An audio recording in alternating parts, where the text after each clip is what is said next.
The last session we had covered how to send multiple values, okay, from one method to another method, that is by using arrays. Okay, so say this was the concept of last class. If I want to send multiple values of all the same type as argument, okay, I can go for what? Multiple values I want to send. I can go for individual variables like int a, int b, int c, int d. So what will be the problem? The size is restricted. But if you go for array, means see if I write int a, int b, int c, see all are of same type. But the problem is I have to send, I can send only 3 int. But tomorrow I want to send more int, it will not be possible. That's when we start using the array.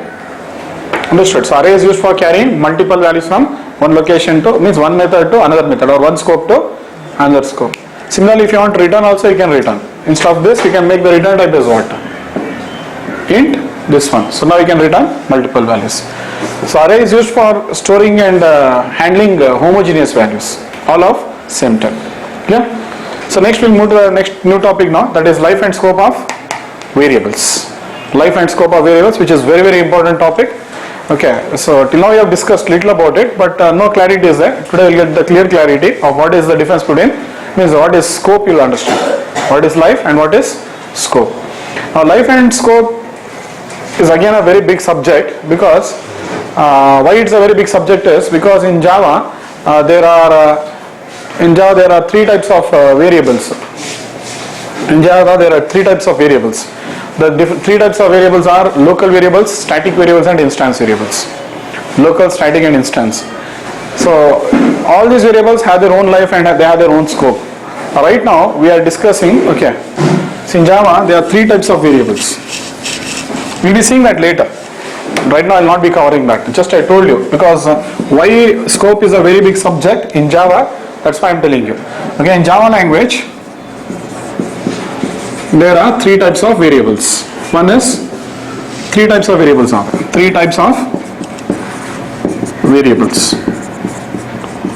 First one is local variables.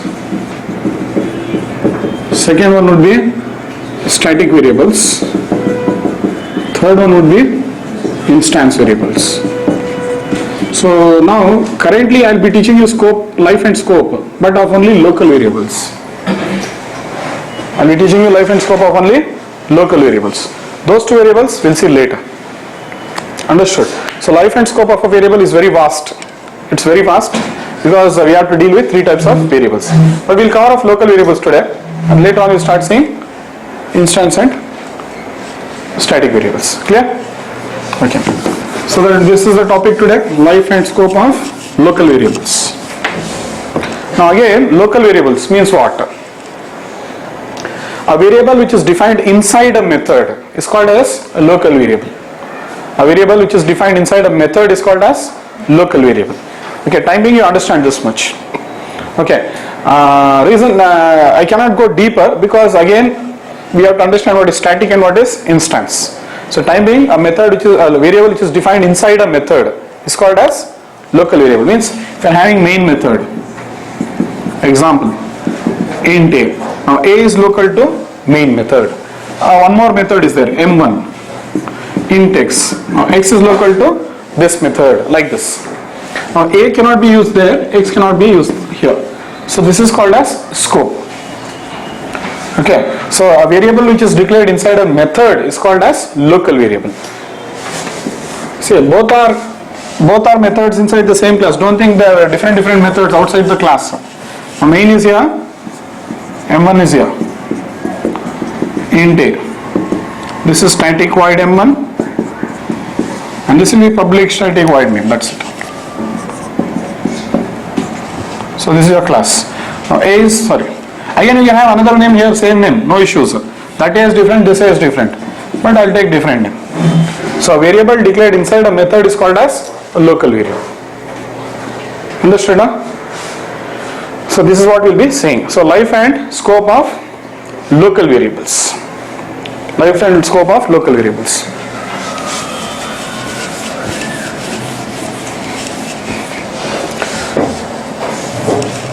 Okay. Now again, in a method there is something called as block. I'll be taking the first topic now. Life and scope of local variable in a block. First I'll teach you that.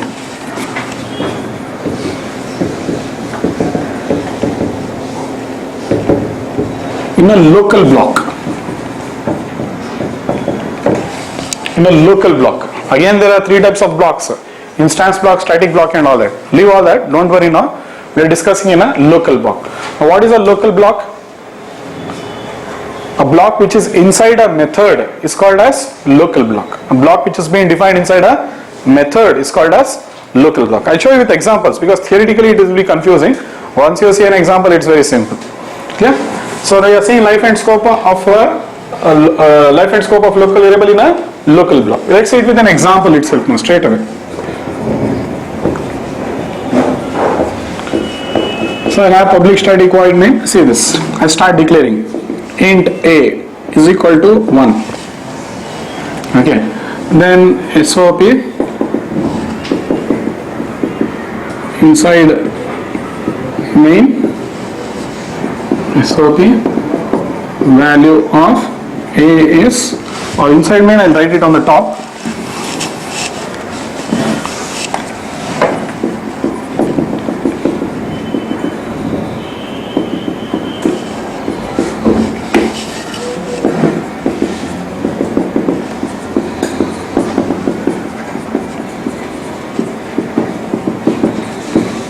Okay, this is done.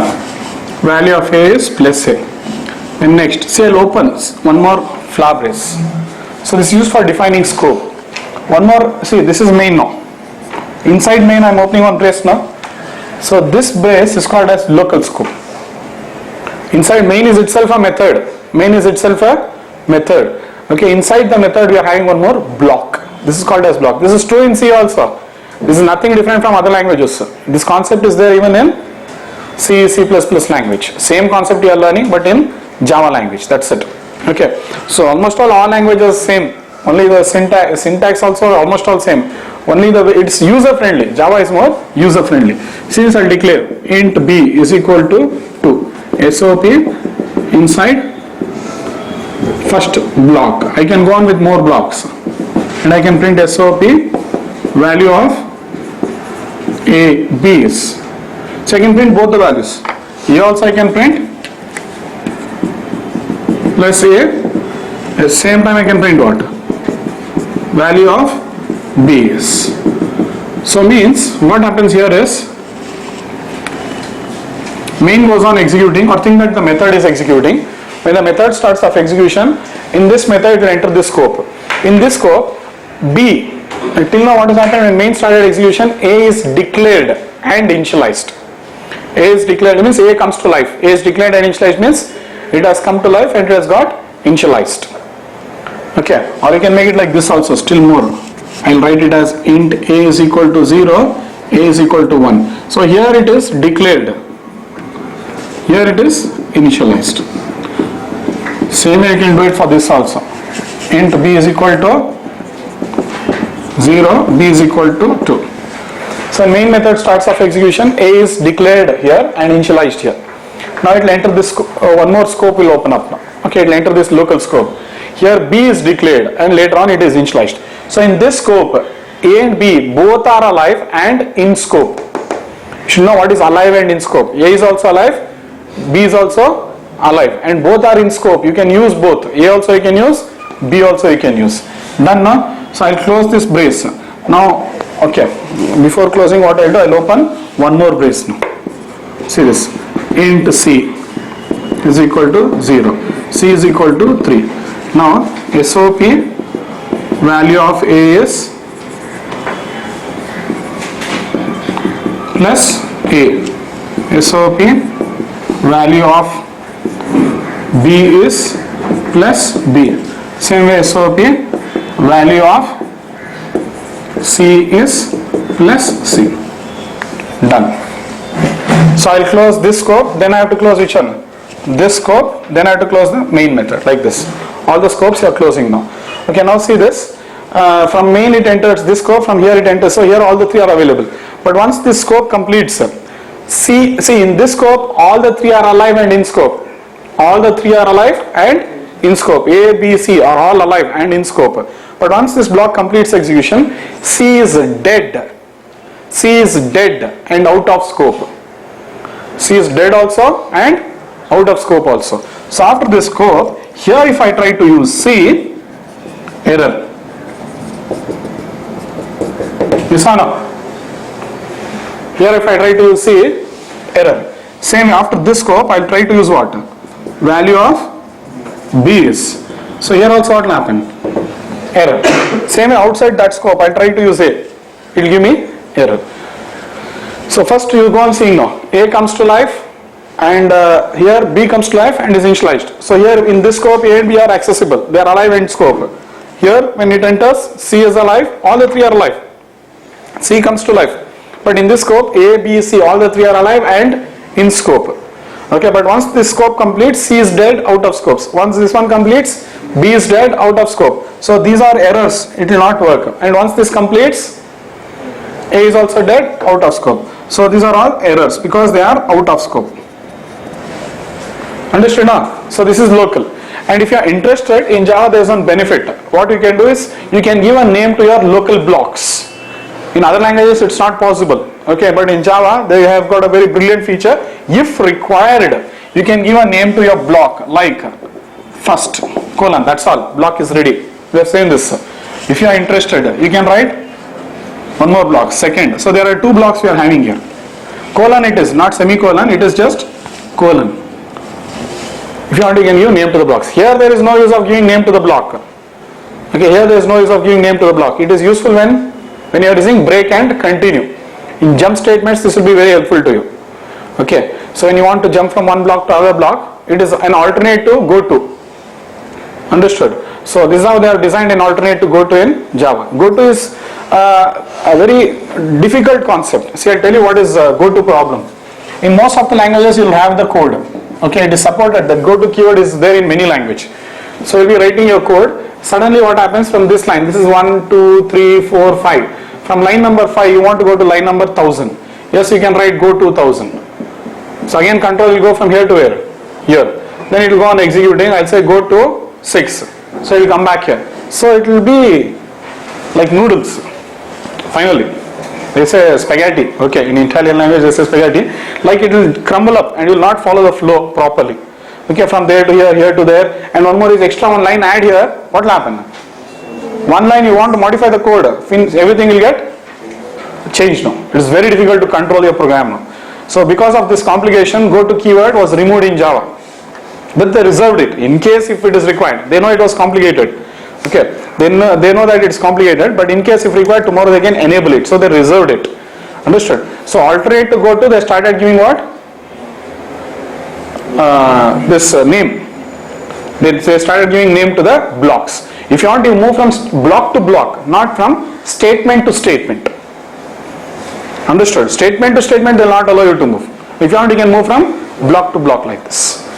Understood? So this is the alternative. So Java is more user friendly now. It's a powerful language, plus you can see it is user friendly. And here there is no use of giving a name to the block. Here there is no use because neither are you using break nor are you using continue. There is no use because you don't want to transfer the control from one place to another place. But if you are definitely using break and continue, I had shown you one example. There you can use it. So your local scopes can be, your local blocks can be provided with names also. That is optional. Okay, so that local block you leave that topic. Local block topic you leave now. When you are using local blocks, you can give name or you cannot give name. That is your wish.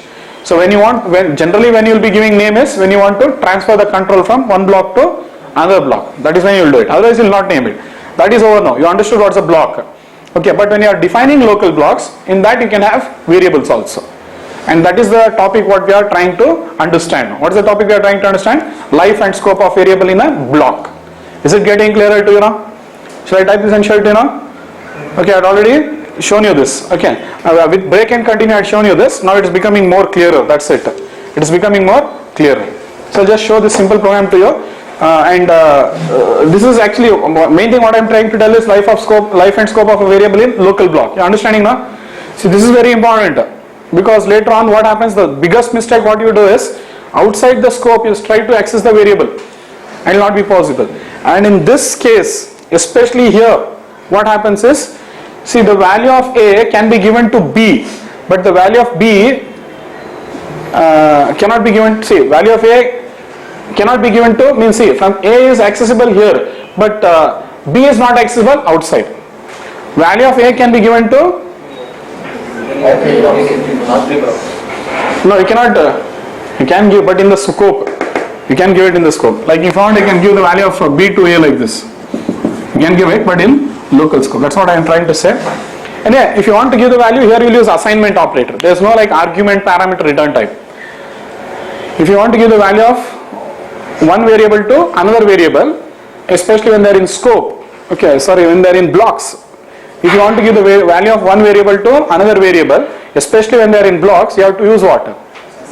Assignment operator. For blocks, there will be no arguments and parameter. So in methods you saw, if you want to give the value of one variable to another variable, what you use? Argument, parameter, return type, all that you saw. But here it is not possible. You have to compulsory use assignment operator. And when you use assignment operator, you should know how to use it. In which scope you are using. Either you can say B is equal to A also, or A is equal to B also. But provided you use it in the scope, it is correct. Okay. Are you clear with this? See, in methods what happened, you want to give the value of one variable to another variable in another scope. And that depends. From caller to callee we will be using argument and parameters. From callee to caller we use return type. But here there is no argument, parameter, return type, all that is not there because we are dealing with blocks. We are dealing with blocks. In blocks there is no argument, parameter, return type. If you want to give the value of one variable to another variable, from one block to another block or whatever it is, first of all they should be within scope. Second thing is we have only one way, that is assignment operator. Using the assignment operator only you can give the value. Are you clear with this or not? If you want, you can give the value of A to B or B to A, that is optional. But provided you are working with that in the scope. See, A is equal to B also valid, but you are working in the scope. Or you can say B is equal to A also valid. Both are correct, but provided you are working that in scope. Are you clear? So this is how you give. So this is one of your biggest mistake what you do. This is true in all languages. I'm not saying Java. Simply don't blame Java language. It is true in C, C++ or whatever language you go. This is 100% true. So your basic problem is that only you will not see the scope, you will not see the life, and you start working with variable wherever you want. And that's where you start finding the errors. Yeah? So that's why you practice this. Initially in board it looks very simple, but as you go on coding, you will get a lot of doubts.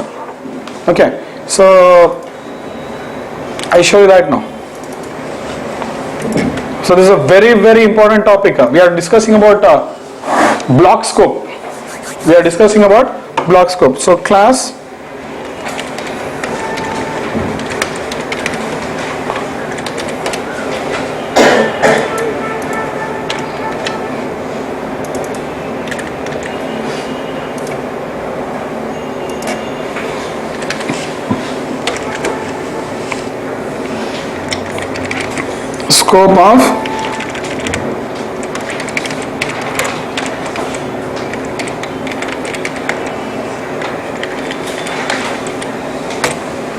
scope of variables.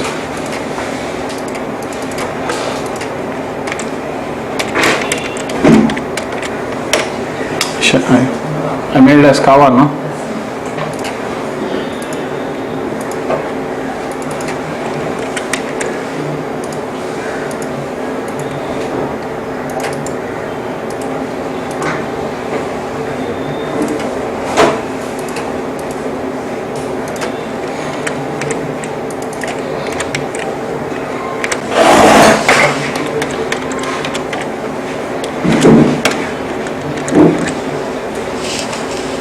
Shall I clear this what I have written?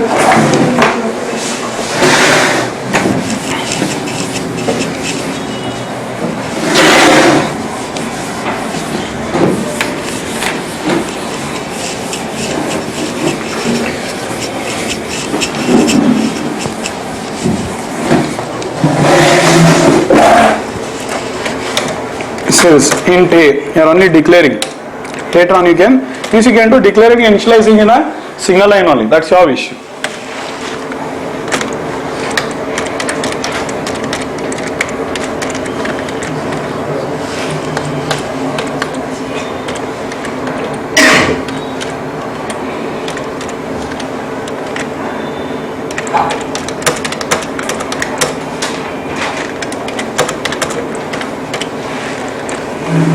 So I'm opening one more scope. Are you getting it? What is scope now? So these are local blocks. These are called as local blocks. There are three types of blocks. I'm teaching you currently local blocks. See, variables also there are three types. Local variable, static variable, instance variable. Blocks also there are three types. Blocks also. What are they? Local block, static block, instance block. So we'll be discussing this later. Okay, do not bother. So blocks also three types are there. Local block, static block, and the third one is instance block. Same way variables also three types. Local variables,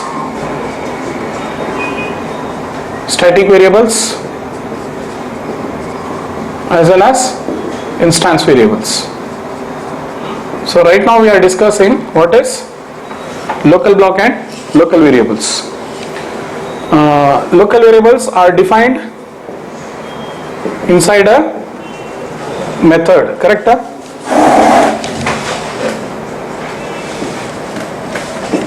Same in local block, it is defined inside a where? Method. So both are defined inside a method. Clear this now? This topic. So these two don't worry now. Static block and local block.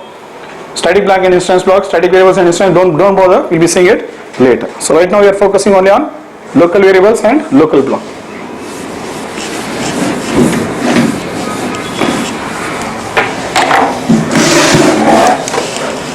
So fine. Int b is equal. Okay. Int b. Then b is equal to your value 2, and again you can print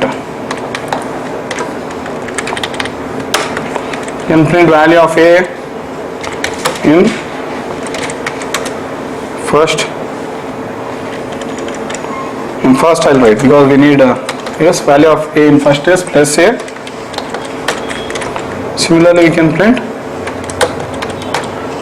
value of b also.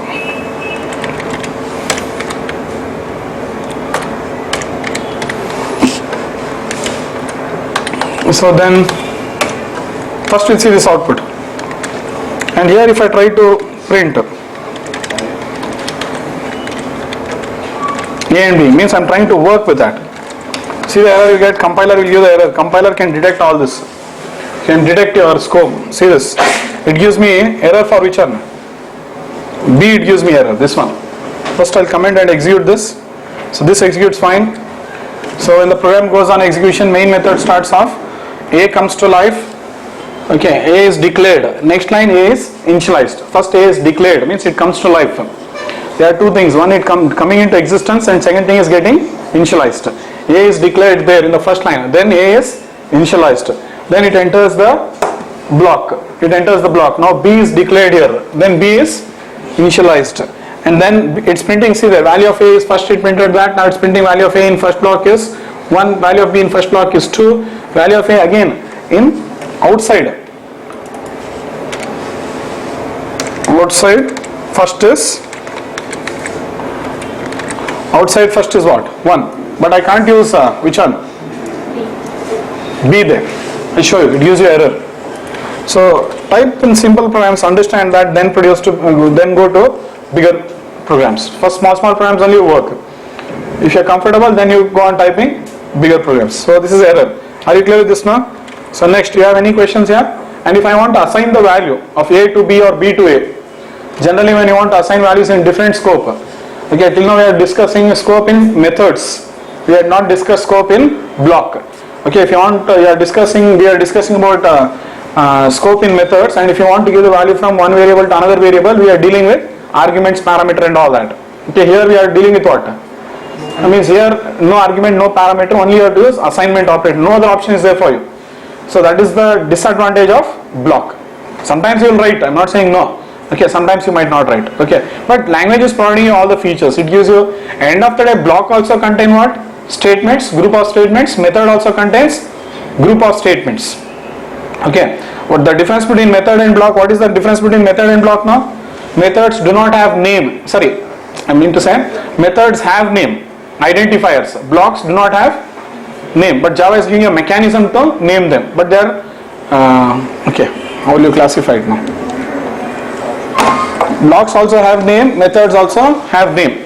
Both can have name, but the methods have argument, parameter, and return type. But this blocks do not have arguments, parameters, and return type. So you cannot invoke them with values, but methods can be invoked with values. Okay, so fine, this is done. So I want to assign the value, you tell me no, I'll assign it. A is equal to B also I can do, B is equal to A also I can do, but provided within scope. See, if I give the value here, I'll give the value of, earlier A is having what value? 1. So after this, if I give a value, it overwrites. Yes or no? And you can work with that. Again, if you want to print, see, after this assignment I can print. It will affect both the scope. After value change, you will see B will remain the same, but A will be changed. So you can see earlier A is 1, later on A becomes 2, B is 2, and A outside 2 is also 2. Are you clear with this? After changing the value. So practice all this one, these are very simple. So anyway, this we will not do now, we will just remove all that. So then next, I will go for one more scope now. Inside which one? Inside the first one, I will go for another scope. I will remove all this. I will declare int C. Same way, C is equal to 0 or C is equal to 3 I will give. And again you can access all the three values. Value of A,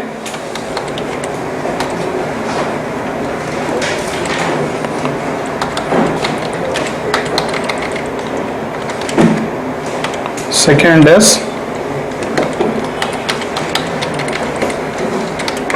plus A plus P. You can also print what? C also you can, it's accessible.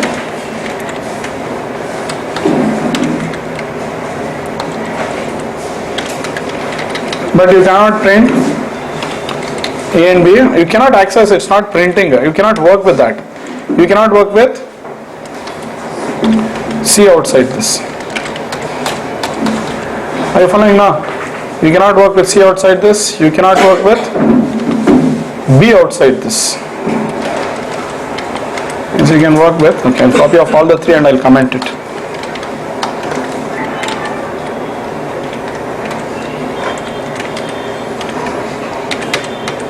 Can I work with A here?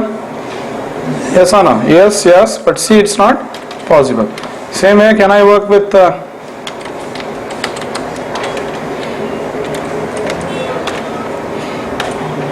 here can I work with A, yes, but I cannot work with B and C. Lastly,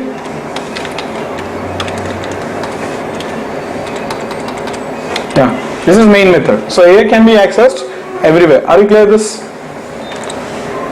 So this will compile and execute now, no issues. This is what is scope. And if I want, I can give name. See, how do I give the name? This is first scope now. You can give it FIRST colon. That's it. Give a name like this. For second also you can give. It's your wish. You can give any name. Java, it's an identifier. But here there is no use of giving the name. This will also compile and execute. Perfect now. Syntax is correct. So you can give a name to blocks now. Here no use of giving the name to block. It's only useful when you are using break and continue. That example I have shown you back. If you want, you can refer to that. I will not type it. See, this is what you have to do. Sometimes what programs you code earlier, you need to refer it back. Now you are not interested in coding now. Which one? Break and continue. You just want to refer. You can refer now. Where it is? Control statement. Okay. Local scope demo. Go there. Sorry. Where we had used, I think, control statement. I think it was there, yeah, in break we saw it. Labeled one.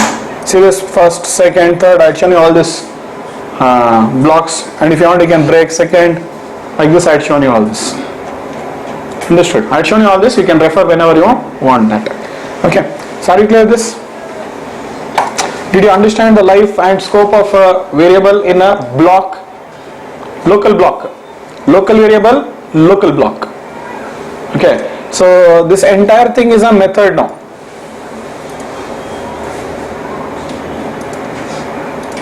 See, this entire main is on method. I showed you in main method. Similarly, you can write on M1 method and the same story can be there. Understood? You can write on M1 method and you can write the same story. Main will call M1, that's it. So local variables are always defined inside a method. Local variables are always defined inside a method. And local blocks are also defined inside a method. They are defined inside a method. Both are defined inside a method. Are you clear? Okay, any doubts here? Shall we see life and scope of a variable in a method now? We have already seen it, but we'll go more deeper into that now. Life and scope of a variable inside a method. That is very important for us. Shall I close this? Life and scope of a variable in a which are now? Method.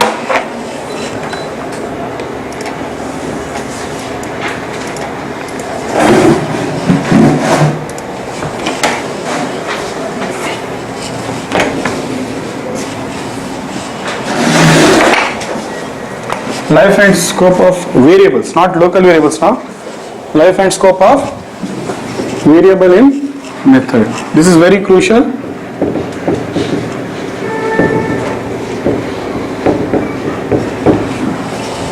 Life and scope of variable in a method. Okay, that's the heading. So let's start seeing this program.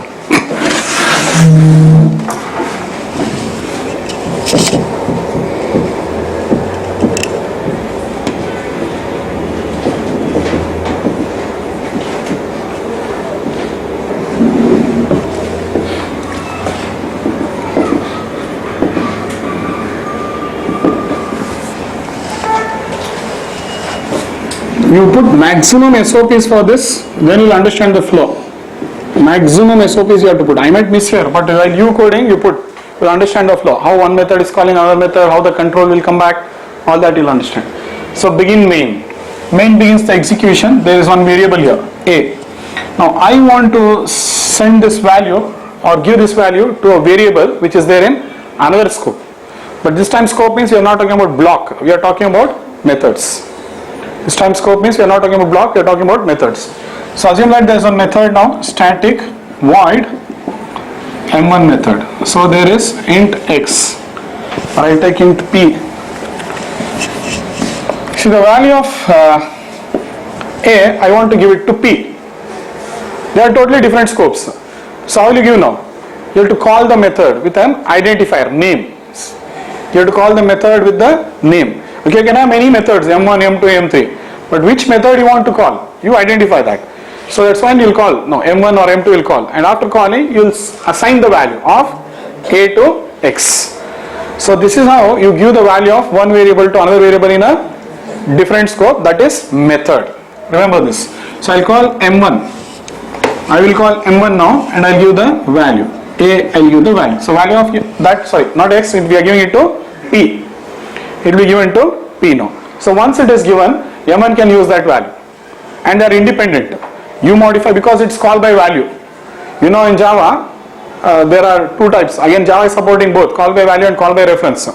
But when it is primitive, blindly you can think it is value. Only for derived types and user defined types, it's call by reference.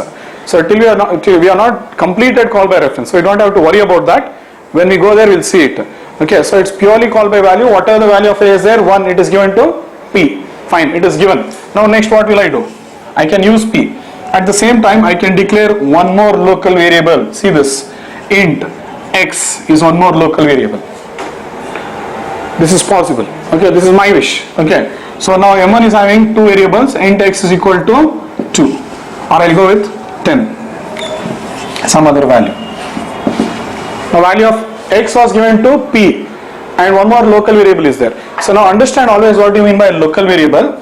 See here, P is a parameter, but again local to M1. So all parameters are local variable.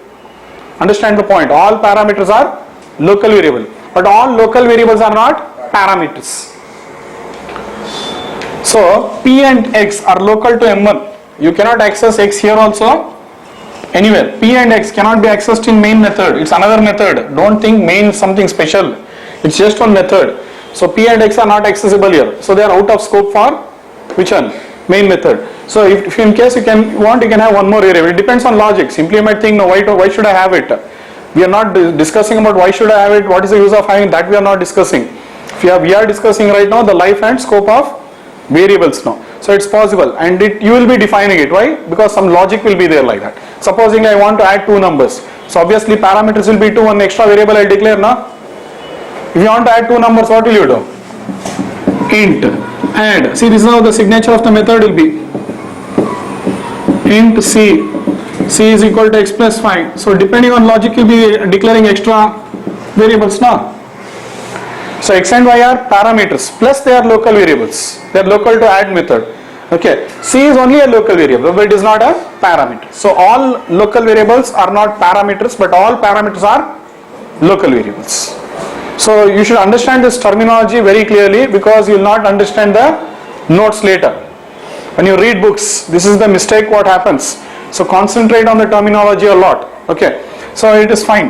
Now in this scope, how many values are there? Two values are there, and those two values have been stored in two variables called as P and X. There are two values. One is 1, one is 10.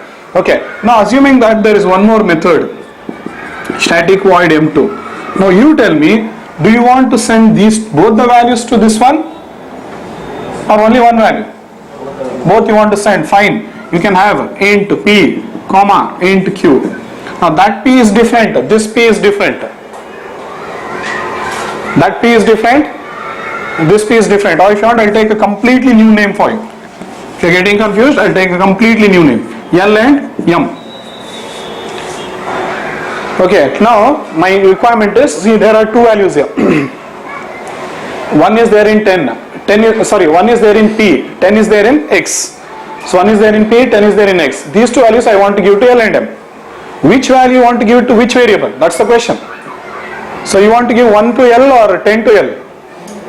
1 to L I'll give. So what will I do? I'll invoke again M2 methods. Now I go on invoking, and I'll pass P comma, then what? X. So now here, see, A was argument, P is the parameter. When M1 was called, A was argument, P is the parameter. M1 was invoked. This is caller, this is callee. Caller, callee. Caller sends the argument, callee receives the value in parameter. After calling it, now who is the caller for M2? M1 is the caller for M2. So like that, one method will go on calling another method. Till now main was only calling all the methods. But sometimes it so happens, M1 also can call another method. So M1 becomes the caller for M2. Main calls M1. M1 calls M2. So stack will go on building now. Okay. In all the latest languages, we say third generation languages. Third generation languages means what? The high-level languages like C, C, C++ and all, these are called as third-level languages. In all the languages, for execution the method, they use LIFO algorithm. Last in, first out. So which method is last, that gets executed first. Okay, so main calls which one now? M1. Okay, main calls M1.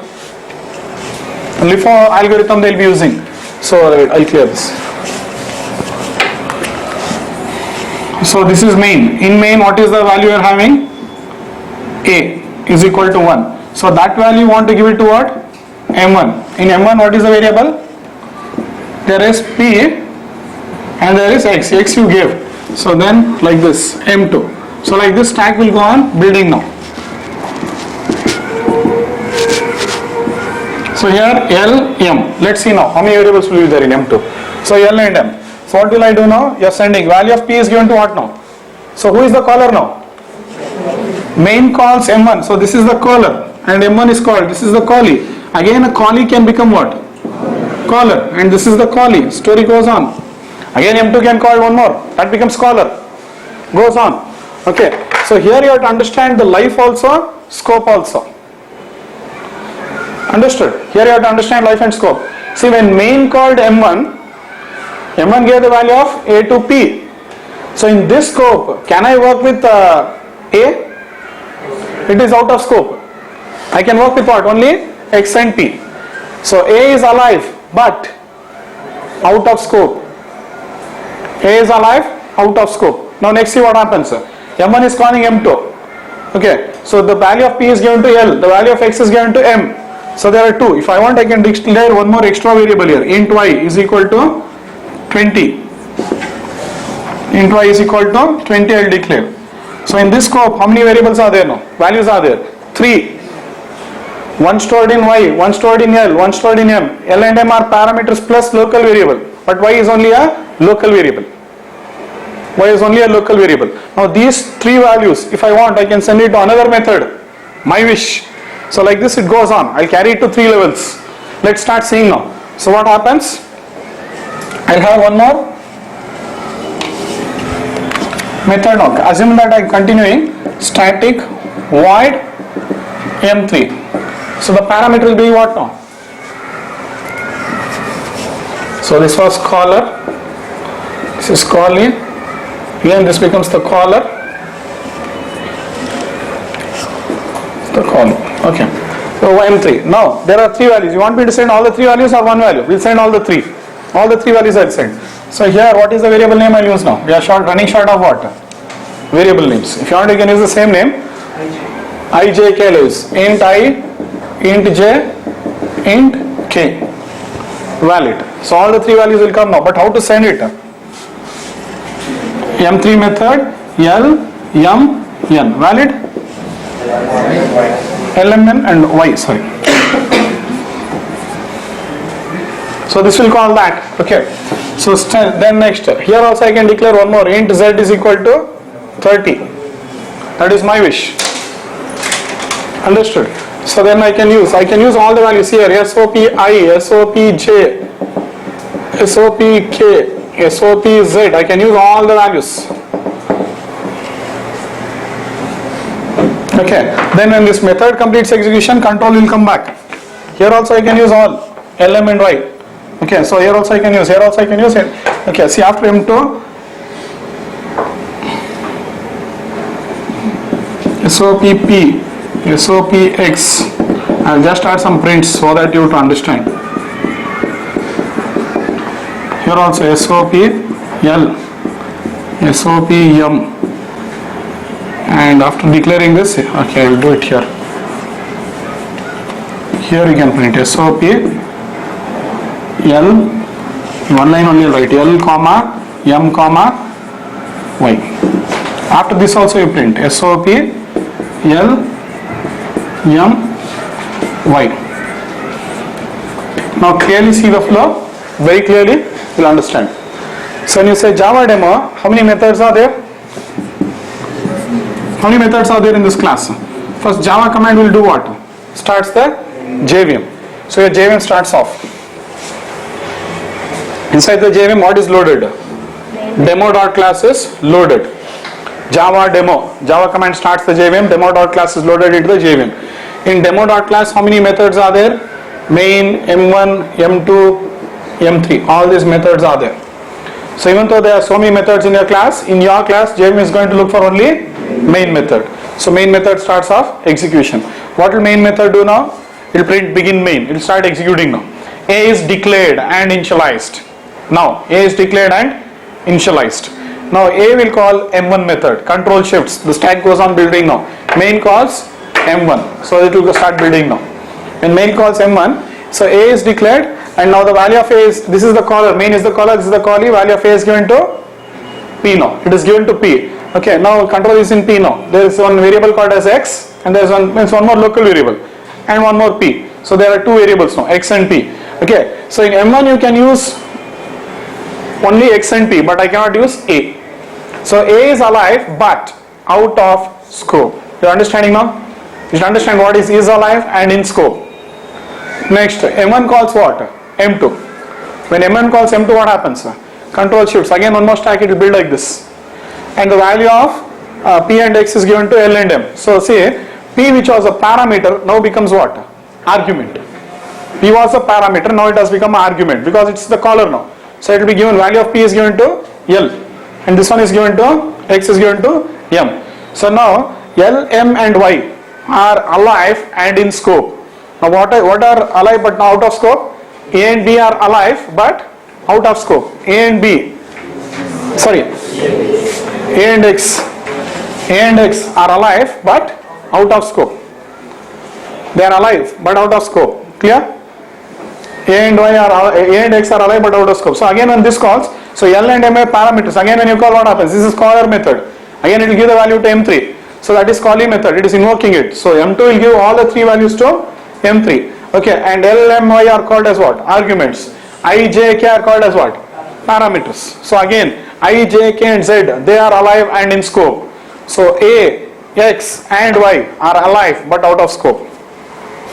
You can't use them here. So only I can go on giving the value, and here I can use all the values. Okay, once this method completes execution, control will come back to what? From M3 control will come back to M2 now. So now what happens? Z is dead, out of scope. The value of Z is lost now. Understood? Because that completes execution, Z is dead, out of scope. Why was Y alive? Because the method was not completed execution. That's why Y was alive. Now Z is dead, out of scope. As soon as M2 completes execution, now what happens? Y is dead, and also L and M. L, M and Y all are dead and out of scope. Now when M1 completes execution, P and X are dead and out of scope. Now here when main completes, A is dead and out of scope. So you should know what is alive in scope. Understood? Is alive in scope. Is alive out of scope. Is dead out of scope. Three things you should know. Is alive in scope. Is alive out of scope. Is dead. Dead means definitely out of scope only. Understood? Are you clear with this? So are you clear with this now? Okay. So this is how you go on sending values from one method to another method. One method to another method. One means from caller to callee, caller to callee, caller to callee. Go on sending values. Are you clear? So but you can notice when M3 completes execution, all these four values are lost now. Okay. But if I want any of these four value in main, what should I do now? Now you have to go on returning. Now see, I showed you actually, if you noticed, I was sending only values from caller to callee, caller to callee, caller to callee. If I want, I can return a value from callee to caller also. That's optional. Why? Because as soon as M3 completes execution, what is happening? All the values will be lost now. All the values will be lost now. See the flow now. Let us see the output here. M1, A. So now SOP P. What is the value? 1. X is 10. Again 1, 10. So LM. So what is the value of LMY now? L is 1, M is 10, Y is 20, it will print. So here also 1, 10, 20. So these are the values. So you come here. I is again 1, 10, 20, and if you print it will be 1, 10, 20, 30. So like these values are there. So as soon as M3 completes, these four values are lost. Among these four values, I can give one value to the caller method. Immediate caller. M3 can give value to what? Only M2. M2 can give value to what? M1. M1 can give value to what? Main. That's all. That's the flow now. So which value you want to give where, you have to decide. Accordingly you have to go on to return now. But remember, when you are returning a value, only single value can be returned. If you want to return all the values, put all these four values in an array and return. How will your array be now? I will just show you how to return both. Int. Now what? ARR, some variable name I take, ARR is equal to, I can create an array like this, I, J, K, Z, return AR, correct now? All values, four values will go. Will not return all the four, will return a single value. Just I showed you. Okay, just learn how to send a single value. Because why am I returning the value is because the value will be lost. So before the value is lost, I have to give it to the caller. So I will return a single value. I will return the Z value now. I will go on to return Z value. Clear? Only one value. So don't bother too much about that. Just see now. Return Z. So if you return Z, return type becomes what now? Int. If I was returning array, it was an array. So like this, you send values from caller to callee all the way, and from callee to caller also you can go on giving back the values. It will come back now. Now, when M2 invokes M3, it is getting the value. So it is the duty of M3 to accept it, else the value is lost. So I'll write int C. ABC. Okay. Are you clear this? So main calls M1, M1 calls M2. So when this method was invoked, C was not alive also, it was not having a value also. But when the M3 completes execution, C is declared and initialized with the value of 30. Now C is alive and in scope. Earlier it was not alive also, not in scope also. Now it is alive in scope. So it will execute this. I can access what? SOPC I can print. Now how many values are there? L, M, Y, C. 4 values are there. From this method also I can return only one value to M1. Which one I will return? I will go on to return C only. I will go on to return which value? C only. Because my intention was I wanted to return a value, one value from M3 to main. Okay, so I am focusing on only one value now. Which value? 30. So I will say last I have to say what? Return C. So getting it how return is getting used. Return type becomes int. Here also I will get it. I will accept it in int B. Finally I will say return B. Return B. It will come here now. So finally who will accept it? It is your wish. Int result. SOP result. See how the return keyword is getting used now? I told you, return is a very powerful and important keyword. Don't neglect it. Understood? From past nearly 6 days, 7 days I am teaching you that only and it will continue. Return is a very, very, very powerful keyword. And it is basic is simple. Do not forget it. Basic. It will terminate plus return the value. Do not forget the basic. If you apply that basic, it's clear. Okay. So here I have to use it in the last line because I am not interested in termination. I am interested in returning a value. Now this is how it goes on executing. Are you clear with all this? Any questions? So callee to caller, return type. Caller to callee, argument and parameters. Do you have any questions here? But remember, from callee to caller, single value. Multiple values, put all the values into an array or user defined data type and return. I have not covered user defined data type. That's why I am not showing you how to send multiple values. I am not focusing on multiple values. I am focusing on what? Caller to callee, yes, multiple values, fine. But callee to caller, single value I am focusing. I will show you multiple values in depth later. Clear?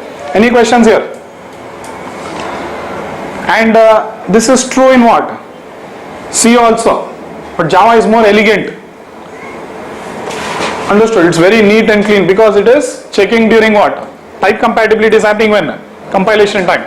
That's the benefit you are getting. Understood? It will not allow you to send unwanted values to unwanted parameters. Argument parameter should match. Type checking means what? End of the day you are trying to assign some value to something. Understood? When you are trying to assign it, that value is checked during compilation time. Okay, what value you are going to what type of variable. What type of a value you are going to what type of a variable is checked during compilation time. Clear? Want me to type and show this? You are understanding what is scope? I will repeat it finally. Check this. Main starts execution. In this you can see there are two variables, A and result. Only A is declared and initialized. Result is not declared and initialized. Control shifts to main to M1. It is shifted. Main is the caller method, M1 is the callee method. A is the argument, P is the parameter. Parameters are also known as local variables. So in this M1 method, X and P are local, but X is not a parameter. So and X and P are alive and in scope, but A is alive out of scope. Result is still not alive only. First understand two methods. A is alive out of scope. Here result is not alive only, but in this scope P and X are alive and in scope. Now when I call M2, one more variable is there, B, but it is not alive and not in scope also. So when you call M2, M2 is the caller, M1 is the caller, M2 is the callee. P and X are arguments, L and M are parameters. Y is the local variable. So control shifts from that method to this method. Okay, so here L and M, Y are alive in scope, C is not alive, not in scope. So and again A, X are out of scope in M2 method. From here control shifts there, I, J, K, they are alive in scope. Z is one more local variable there, they are all in scope. And when you say return Z, yes, control comes back. So there what in M3, A was in M3, A is also out of scope, X is also out of scope, Y is also out of scope. Not only A, X, Y, even P, L, M all are out of scope. Nothing is accessible. Okay. So in M3 only these 4. So now I can use all this. And if I want to return a value from callee to caller, return. Return you have to use. So return keyword, return set. It will return. Again it will come here. That value will come. Now C is declared and initialized, because first this right hand side should execute now. Only then the value will be assigned. So right hand side should complete execution, then only it will be assigned. So that value is given to C now. C is declared and initialized now. 30 is given. Now C is alive in scope. Not only C, L, M, Y, C all are alive in scope. But again Z is out of scope. Z, I, J, K and this one X, P. So they are dead out of scope. These are alive out of scope. I, J, K, Z are dead out of scope, but P, X and all are A and all alive but out of scope. They are dead out of scope. This is alive in scope. So again when it comes back, same story will continue. Are you clear this? Shall I clear everything? You want me to type this, Ansha? I think you can do this now. But practice this. It's very, very important. Clear? Okay, you can practice this because I have shown you plenty of methods. Only this, what I have done is earlier we are writing all the methods and main only was calling one by one. Main was only calling M1, main was only calling M2, main was only calling M3, but now that's not the case. Main calls M1, M1 calls M2, M2 calls M3. This is the case. Are you clear this? This is true in all languages now. You go to learn C. See, as a developer, you have to learn what? One programming language. Yes or no? You want a job in IT industry means you have to learn one programming language. You go to C also, VB also, C++. Whichever language you say it is easy, go to learn that. This concept is there in every language. So this is not Java now. We are talking about what? Life and scope of variable in a method. That is the topic. So it's definitely going to be same now. Clear this? Practice, which you have not done in college days. In college only one thing what you have done is what? Learn for exam purpose. You never learned it from career point of view. So learn now at least. Shall I clear? Sure now. Again I can't write, that's why I'm asking. Okay, you can type this and see it.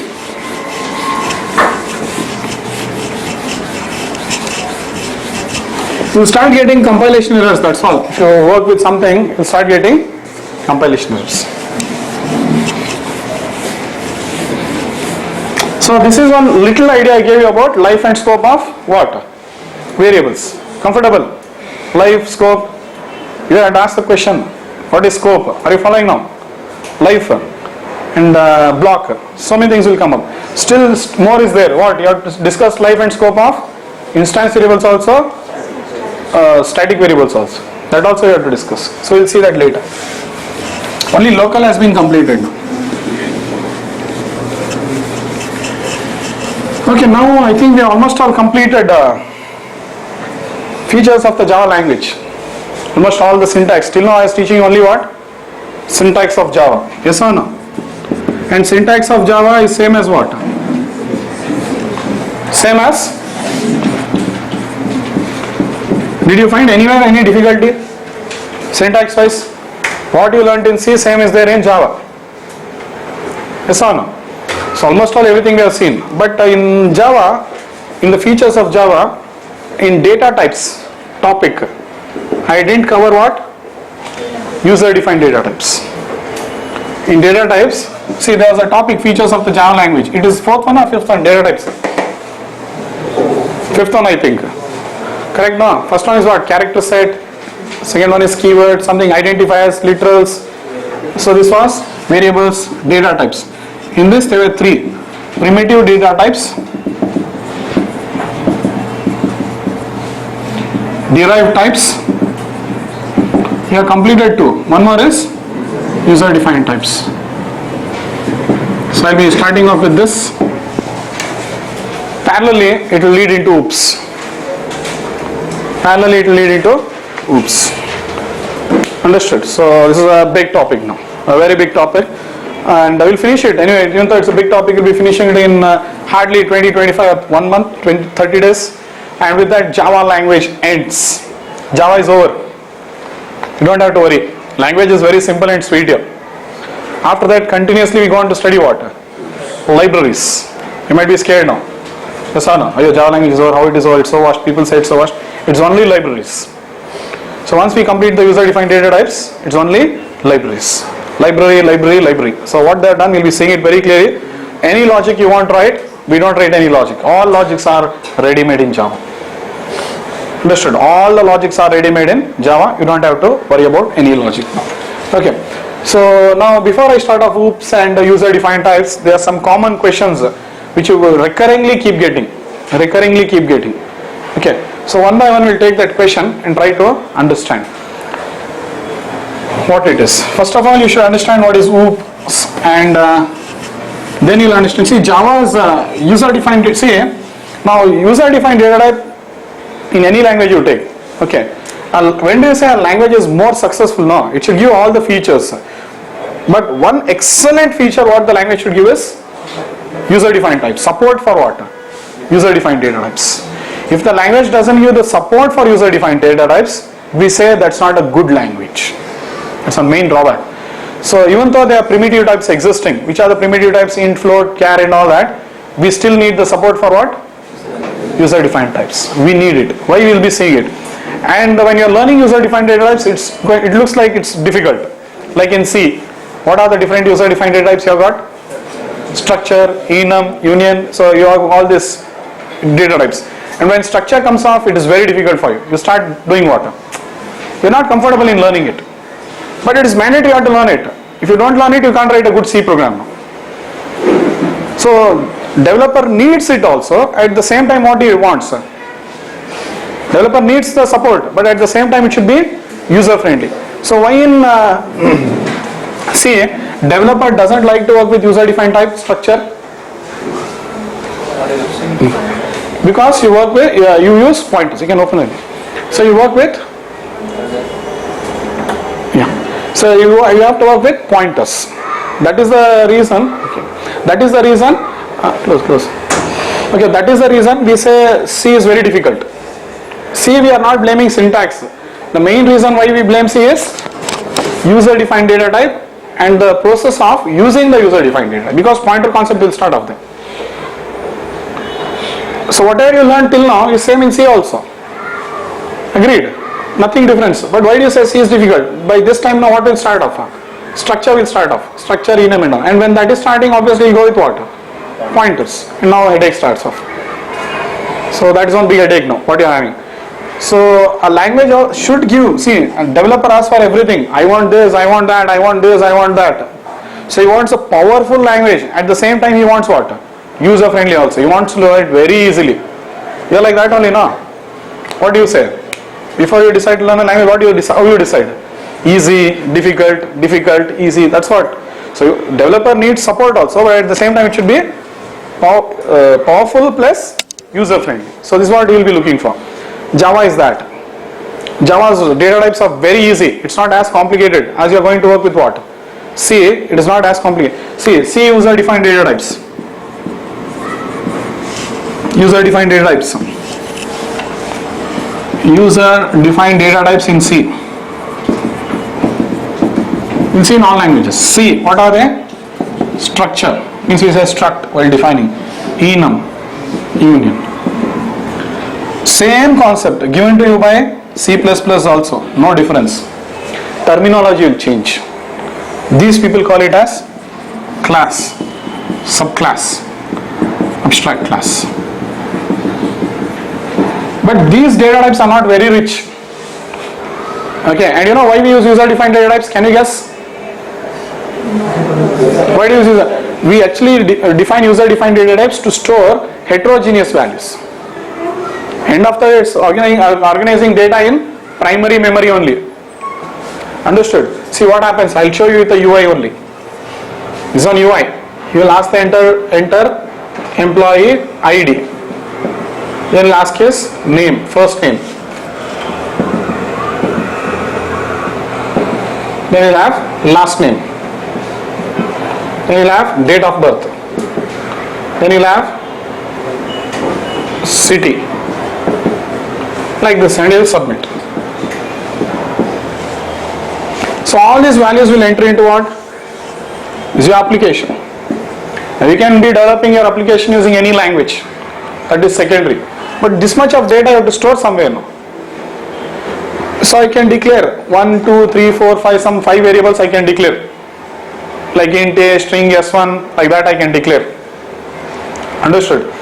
But what happens is, now more values will start entering in your application. More values.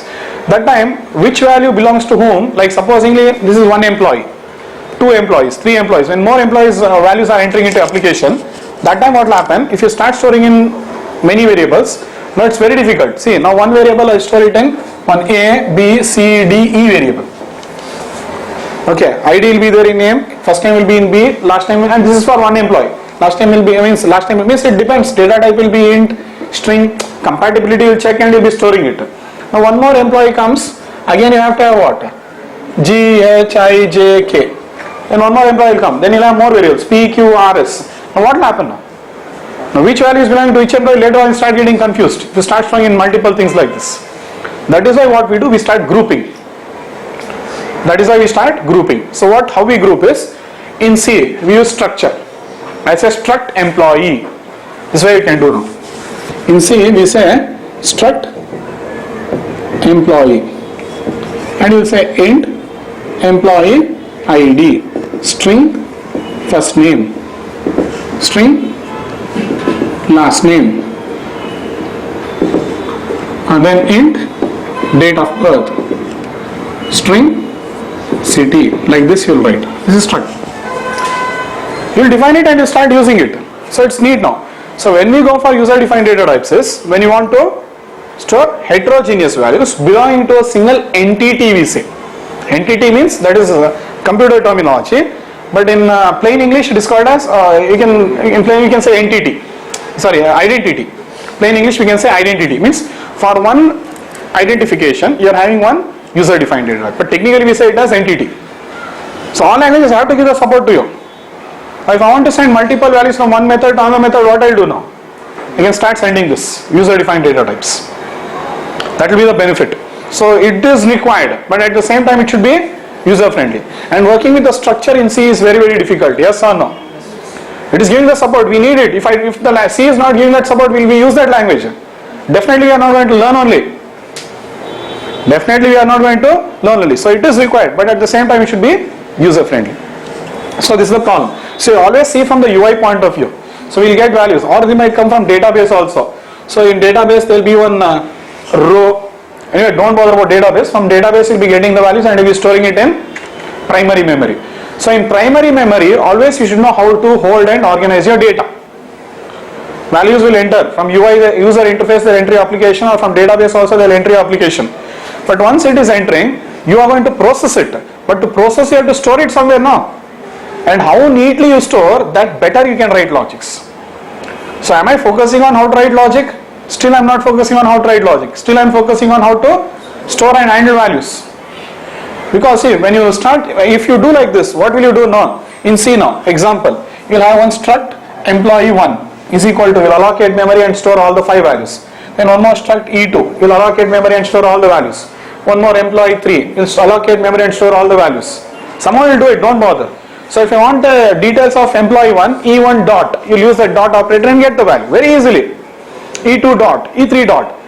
Is this comfortable or is this comfortable? ABC, using multiple variables like this is better, or using a user defined data type is better? User defined data. So now see, you are telling structure is complicated, but now you are saying it is so beneficial. Without structure there is no question of coding only in C.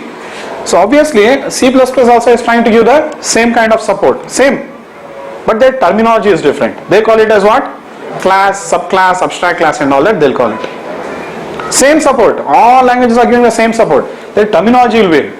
Okay, Java, yes, let's come to Java now. Java also will do the same thing.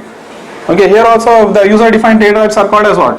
Class, subclass, abstract class. Java is very rich. Abstract class, interface, two more are there, enum and annotation. So 6 data types are there, you can see how rich it is now. You're already seeing the richness of Java. Plus it is user friendly, remember that. Okay, and these 4, what you are seeing now, are used for implementing oops. Means they can store data Plus they can implement oops. That's the richness in Java. Very powerful. Very powerful. And these two, this is used for, enum is used for constants, defining constants. We'll be seeing it one by one. Don't worry, this is just introduction now. One full month is lying for this. And the annotation is used for what? Metadata. This is for defining constants. This is used for metadata programming. So one by one you have to study the data types. See what you are doing it in C like this. This is C programming. No, Java programming. What will you do? You'll say class employee. Same story, no difference. There is no difference. Instead of struct keyword, we are using class keyword.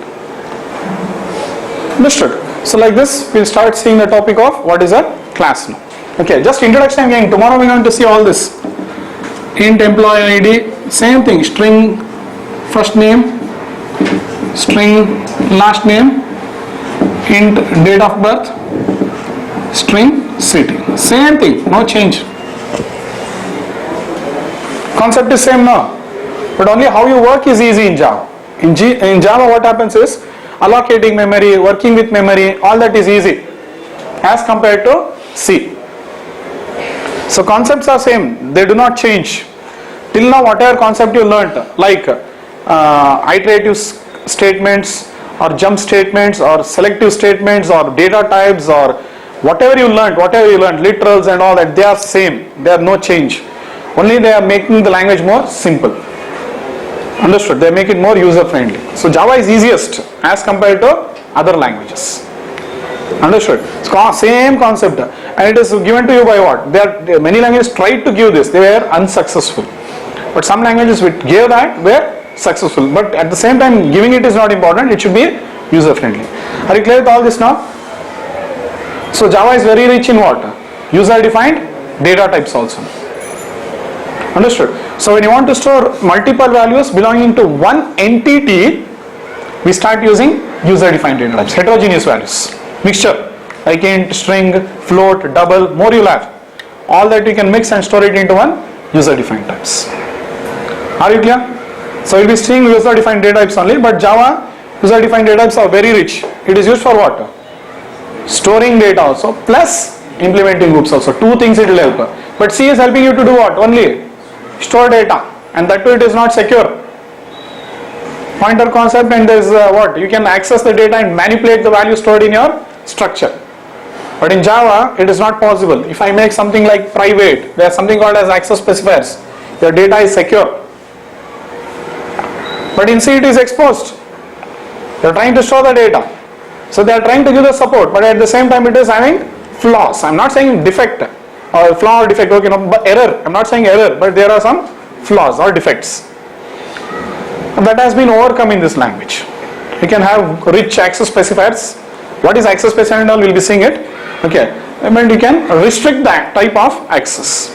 Restrict the type of access. Are you understanding the benefit of C user defined data type and Java's user defined data type over C's user defined data type? Clear? So these are some of the points you have to understand before we enter user defined data types. Why first they were designed? When primitive is already there, when primitive types are already there, why did they define or give the support for writing user defined data type? Primitive data type can store single value. But when single value, multiple values are there but related to one entity, we need user defined data types. Shall I clear? And some more common questions are there which is generally asked in the interview or your exams. Okay, that questions also we'll see now. Anyway, OOPS will be starting tomorrow. Tomorrow only I'll be getting into programming. Just I am talking theoretically about all this today, and each and everything you'll be seeing practically. Here OOPS and all will not be taught theoretically. First day I'll finish off theoretical, but from tomorrow OOPS will be learnt more and more practically. Understood? OOPS will be learnt more and more practically. Okay, so let's start seeing that now. What is OOPS now? But before OOPS you'll get more questions. You understood user defined data type now first? Now user defined data type plus OOPS you have to learn. Understood? So if you want to learn that, now we have to understand what is Oops. So we'll learn that. So Java is having 6. You can see the power of it now. Plus it is user friendly. Now unnecessarily we will not invent data types now. And one more thing, 1 second. These 4 data types were there in Java 1.4. And these 2 came in Java 1.5. These 2. They are added in 1.5 version of Java. This 4 came in 1.4, that came in 1.5.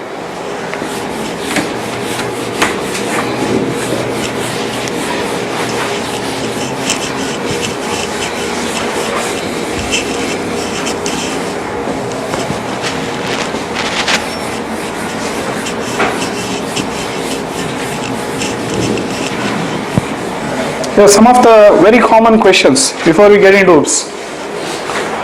What is structured programming language? Yes or no? This is the first question you get. Okay. Any language which is supporting the following 3 flow structures, that is very important. 3 flow structures is called structured programming language. Any language which is following these 3 flow structures. What flow structures? Sequence structure means line by line execution. Line by line. Conditional structure plus iterative structure. Any language which follows all these 3 are called as structured programming languages. Okay. And the structured programming languages follow waterfall model. Don't worry what it is, we'll be seeing it later. Okay. Example for that are C, Pascal, Ada, Algol. 4. But among the 4, which one was popular? See, all are giving the same support. But why did you pick C? Because it is easiest. But actually you tell what? It is toughest. That is your problem. Because your learning methodology is the problem there. Understood? Okay, anyway, compared to all that, C is easy. But compared to C, Java is easy. Don't worry. Are you clear? Okay, then this is one thing. Are you clear with this point? What is structured programming language? Do you have any questions here? Okay, next. You can write it down later. Okay, I'll just give the points. What is the difference between procedure oriented and structure programming now? Next question you'll have. Yes? Procedure oriented programming and structure orientation are not different. A structure orientation is part of procedural orientation. It is part of it. Understood? Next. What are the different OOP concepts? So we'll be seeing it theoretically only here. But from tomorrow we'll be going more practical. Okay. Just I'll be introducing you. So what is encapsulation? What is encapsulation of first? Most of you know this. See these points. Just I made it very simple for you, but they have heavy weightage. Very heavy weightage. Once the course is completed, just use these points in the interview. They'll definitely help you to clear it fast. Because many people struggle to give the definition of OOPS. Okay. Now you also will find it difficult. I'm not saying no, because you'll be by hearting now. But later on, it will come to you very smoothly. Reason is you'll understand OOPS to that extent. Okay. So what is encapsulation? Means there are 4 OOPS concepts. Encapsulation, abstraction, inheritance, polymorphism. There are 4. First, now what is encapsulation? It's a process of binding the data and the methods together into a single unit. It's a process of binding the data and the methods together into a single unit. Okay. Now data is sometimes called as state and methods are sometimes called as behavior. Okay. So data is called as state and methods are called as behavior. So just let me give you an idea into it, what it is. Say this is encapsulation for you. Class, I can have something like employee,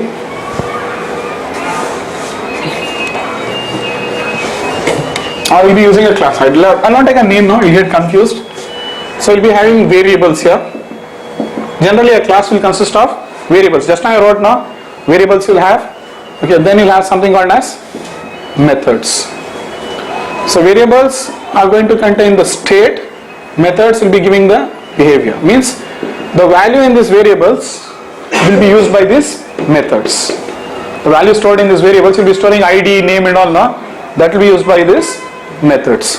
Okay, so this is actually called as encapsulation. And here you are putting it inside a class now. This itself is called as encapsulation. So encapsulation is the process of binding the data with the methods into a single unit. This is called as encapsulation. Clear? Theoretically, don't bother. We'll be saying very clearly all this topic. Clear? Theoretically, you understand this much. So encapsulation is the process of binding the data with variables, or we call state, and this itself is known as data also. Variables or data, or is also, I'll put it like this, state or data. Clear? So the next one now, abstraction. Anyhow, this you will not understand, I am only telling you, theoretically you will not understand this, but these points what we are seeing is very important. So make a note of all this, so that in interview it will become helpful for you.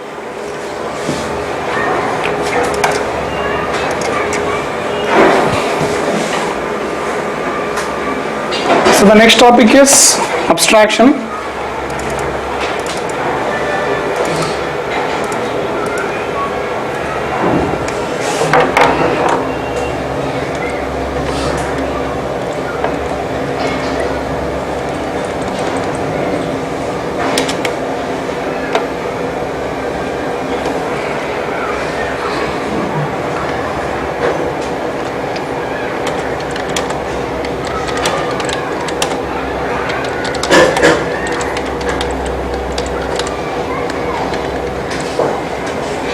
Okay, now abstraction means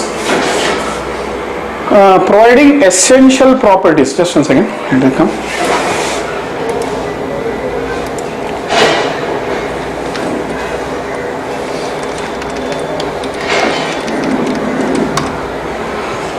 Providing essential properties. 1 second, I think I'll just. Okay. Providing essential properties and operations of an object by hiding internal things is called as abstraction. Providing essential properties and operations of an object by hiding internal things is called as abstraction. Because of encapsulation, abstraction is possible, and where there is no encapsulation, there is no abstraction. So if you want to implement abstraction, you have to do encapsulation. Understood? You have to do encapsulation. If you want abstraction, you have to do encapsulation. If you want abstraction, you have to do encapsulation. Next. Inheritance now.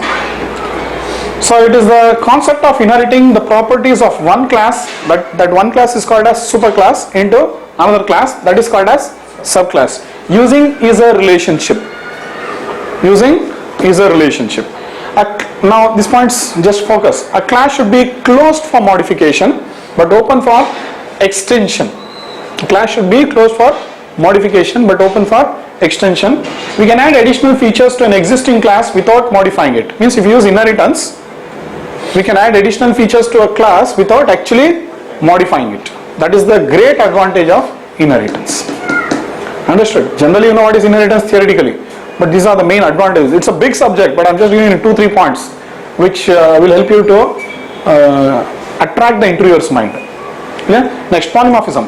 One form behaving differently in different situations is called polymorphism. Polymorphism is used in implementing inheritance. Okay, it helps in static and dynamic binding. We'll be seeing all that. Polymorphism helps you in static and dynamic binding. Clear? Okay, these are the different OOPS concept. Now, this concept has been tried by many languages. Many languages tried to give this, but very few were successful. Why? They didn't implement it properly.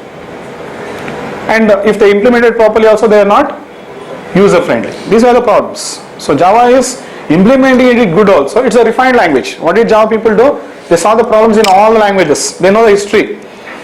Syntax complicated, developers will not learn. Okay, there should be a user friendly syntax, plus they should have the best implementation of OOPS. So all this was required. So they collected all the information from different languages, all the best part they collected, and finally they invented a new language, and that is a refined language. Refined, fully refined. It almost all does not have any flaws. Almost all. Okay. Now what is the advantage of OOPS now? This is very important now. What is the advantage of OOPS?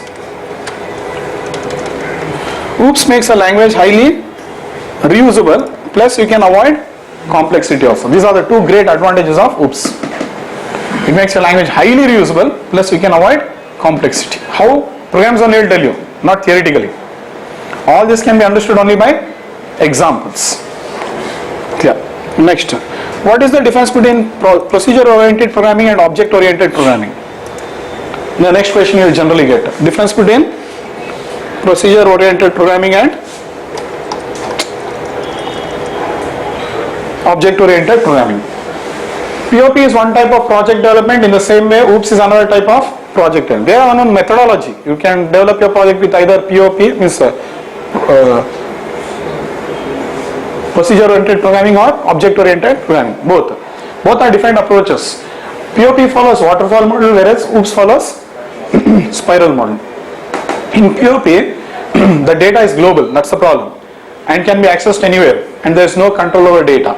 If it is modified, then it will be affecting other parts of the project. Means in procedure oriented programming, data will be here, int, and that will be accessed by all the anything can access it. But in object oriented programming, data will be there, but it will be encapsulated like this. Again data will be there, again it will be encapsulated here. Means nobody can modify it so easily. Diagrammatically, this is the difference between POP and object oriented programming. Diagrammatically, clear this? Okay, so here your data is secure, and nobody can, means there's restricted way you cannot modify it. If you want to modify it also, there's a restricted approach. Okay, not it's so open and you can modify the data. Clear? So in OOPS, okay, one second, one more point will come up here. We'll just bring this on top. So in OOP, data is secure because of, just clear this.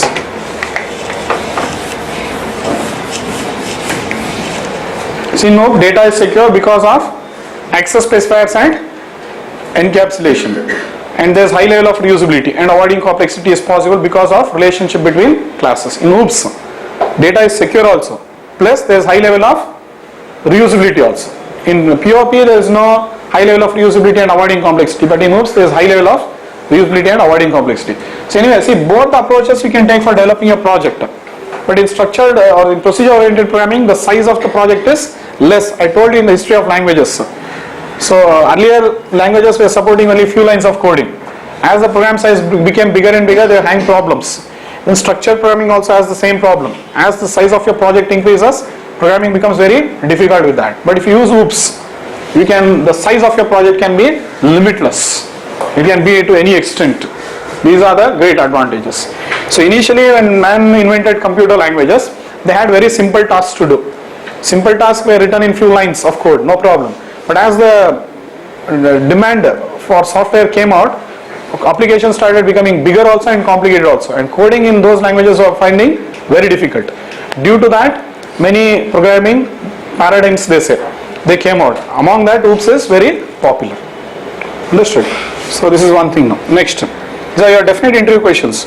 Now what is the difference between object based and object oriented language? Have you heard of this question? Object based language, object oriented language. Object based means, see, it is not supporting all the OOPS features. It will be supporting only what? Encapsulation, abstraction, compile time polymorphism. Okay, example, JavaScript and VB, they are object based language, they are not object oriented language. They do not support what? Object based languages do not support inheritance and dynamic binding or runtime polymorphism. They do not support inheritance and runtime polymorphism. This object based languages, they do not support these two, inheritance and dynamic polymorphism. They do not support it. But object oriented languages, they are what? Object based plus two things extra, inheritance and dynamic polymorphism. Are you clear with this? Object based languages are not supporting inheritance and runtime polymorphism. They are only supporting encapsulation, abstraction and compile time. But object oriented languages support all the three, encapsulation, abstraction, they support all the, plus what? Inheritance and dynamic polymorphism. They support this. Are you clear with this? Are you getting the point? So Java is what? Object based or object oriented? Object oriented. C++ also is object oriented, because it's supporting what? Inheritance and all that. Runtime polymorphism. Next, What is the difference between partial loop and complete loop? Next question.